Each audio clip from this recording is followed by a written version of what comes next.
ఇంత దుర్మార్గమైనటువంటి ఆలోచన మరి ఎక్కడి నుంచి వచ్చింది, ఎలా వచ్చింది ఆలోచన చేయాలి. ఇప్పటికి పోలీసుల్ని ఐపీఎస్ ఆఫీసర్లు సస్పెండ్ చేశారు. సస్పెండ్ చేస్తే ఏమైంది చెప్పండి? పోయిన కాలం తిరిగి వస్తుందా? తలలు పగిలిన తలలు అతుక్కుంటాయా? చాలా దారుణమైనటువంటి పరిస్థితి ఏర్పడింది. దీన్ని గమనించాలని కూడా నేను మనవి చేస్తున్నాను. అంతేకాదు, నా నియోజకవర్గంలో ఇవాళ కూడా తొండపి అనే గ్రామం అనాథగా అల్లాడుతూ ఉందని మనవి చేస్తున్నాను.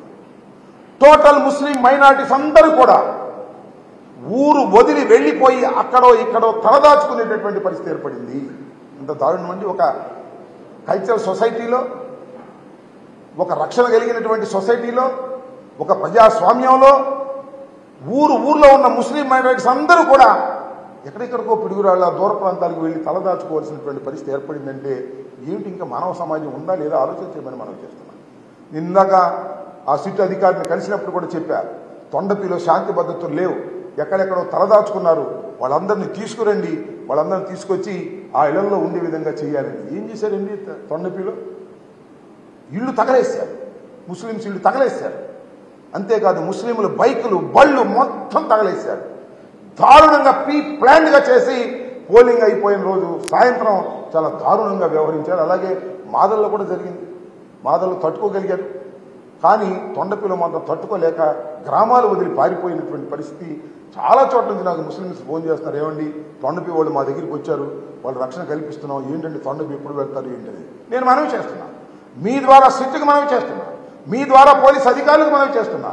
కొత్త ఎస్పీ గారు ఇంకా జాయిన్ అయినట్టుగా లేరు, వాళ్ళందరికీ మనవి చేస్తున్నా. తొండపిలో శాంతి భద్రతలు నెలకొల్పే విధంగా చూడండి. ఎవరైతే ఇళ్లు వదిలి పారిపోయి ఎక్కడో తలదాచుకుంటున్నారో వాళ్ళందరినీ తీసుకొచ్చేటటువంటి ప్రయత్నం చేయండి. ఇలాంటి పరిస్థితి నేను ఈ మధ్యకాలంలో ఎప్పుడు చూడలేదు. ఊళ్ళు వదిలిపెట్టి వెళ్ళిపోయినటువంటి పరిస్థితి, లా అండ్ ఆర్డర్ ఏమైపోయింది ఈ సమాజంలో అనేటువంటి బాధ కలుగుతూ ఉంది. తొండపి మీద దృష్టి పెట్టి అక్కడ ఉన్నటువంటి ఇళ్లను సరిచేసి ఎవరైతే పారిపోయి బతుకుతున్నారో వాళ్ళందరినీ తీసుకొచ్చే కార్యక్రమం చేయవలసినటువంటి బాధ్యత మానవతా దృక్పథంతో కూడా ఉంది, చట్ట ప్రకారం కూడా ఉంది. ఆలోచన చేయమని మనవి చేస్తున్నా. నేను భావిస్తున్నాను ఈ సిట్ వచ్చిన తర్వాత అనంతపూర్లో కానీ లేదు పల్నాడులో కానీ విచారణ జరిగిన తర్వాత చాలామంది నేరస్తులు, ముఖ్యంగా దీనిలో నేరస్తులు పోలీసు వారే, బయట వారేం కాదు, డబ్బులు ఇస్తే తీసుకున్న వాళ్ళు, సమయానికి డ్యూటీ చేయని వారు, అలసత్వం వహించేవారు, నువ్వు చేసుకోరా బాబు అనేవాడు, వాళ్ళందరి మీద యాక్షన్ తీసుకోవాల్సిన అవసరం ఉంది. నేను సిట్ వారికి కూడా చెప్పాను, ఎవరైతే క్యాండిడేట్స్ దగ్గర డబ్బులు తీసుకున్నారో, మెతగ్గా ఉండాలని ప్రవర్తించారో వారందరి మీద యాక్షన్ తీసుకోవాల్సినటువంటి అవసరం ఉన్నది. అదేవిధంగా సత్తెనపల్లిలో ఉన్నటువంటి రాంబాబు అనే సిఐ మీద కూడా నేను ఎన్నికల కమిషనర్కి రిటర్న్గా ఇచ్చాను, ఎస్పీకి రిటర్న్గా ఇచ్చాను, ఐజీకి రిటర్న్గా ఇచ్చాను, సిట్ వారికి కూడా రిటర్న్గా ఇచ్చాను. దాని మీద కూడా విచారణ జరిపి యాక్షన్ తీసుకోవాలి.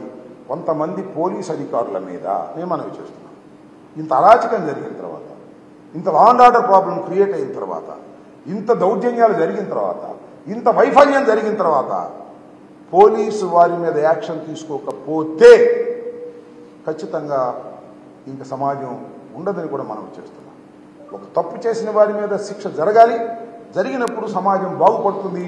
మళ్ళీ భయం వేస్తుంది, ఎస్ మనం డ్యూటీ సరిగ్గా చేయకపోతే ఇంకా మనకు శిక్ష తప్పదు అనేటువంటి భావన కలిగే విధంగా ఈ సిట్ న్యాయం చేస్తుందని, ఖచ్చితంగా ఎవరైతే పోలీసు అధికారులు అలసత్వంతో ఉన్నారో, ఎవరైతే కరప్ట్ అయ్యి డ్యూటీని చేయలేదో వాళ్ళందరి మీద వేటు వేయవలసిన అవసరం ఉంది. ఇప్పటికే కొంతమంది సస్పెండ్ చేశారు, అవసరమైతే రిమూవ్ చేయాల్సినటువంటి అవసరం కూడా ఉంటుంది. ఎన్నికల సమయంలో పోలీసు వ్యవస్థ ఫెయిల్యూర్ అయితే ఎంత దారుణాలు జరుగుతాయి, ఫలితాలు తారుమారవుతాయి, ప్రజల యొక్క అభిప్రాయాన్ని వ్యక్తం చేయలేని పరిస్థితి వస్తుంది. కాబట్టి పోలీసు అధికారులు దీని మీద యాక్షన్ తీసుకుంటారని, రాజ్యాంగం వారికి కల్పించినటువంటి హక్కును సద్వినియోగం చేసుకుంటారనేటువంటి విశ్వాసంతో నేను ఉన్నాను. అదే విషయాన్ని వారికి కూడా చెప్పడం జరిగిందని కూడా ఈ సందర్భంగానే మనం ఎవరైనా అటువారైనా ఇటువారైనా, మా వాళ్ళు కూడా కొన్ని చోట్ల అగ్రెసివ్గా ఉంటే ఉండవచ్చు, నేను కాదు నాన్న. That is also failure of the police. ఒక చోట బ్రేక్ చేసినట్టయితే ఆటోమేటిక్గా వాళ్ళు కూడా బ్రేక్ అయిపోతారు. అలసత్వంగా వ్యవహరించినటువంటి వారి మీద తప్పనిసరిగా యాక్షన్ తీసుకోవాలని మీ ద్వారా అధికారులను కోరుతున్నాను. చట్టం కూడా తన పని తాను చేసుకుంటుందని భావిస్తున్నాను.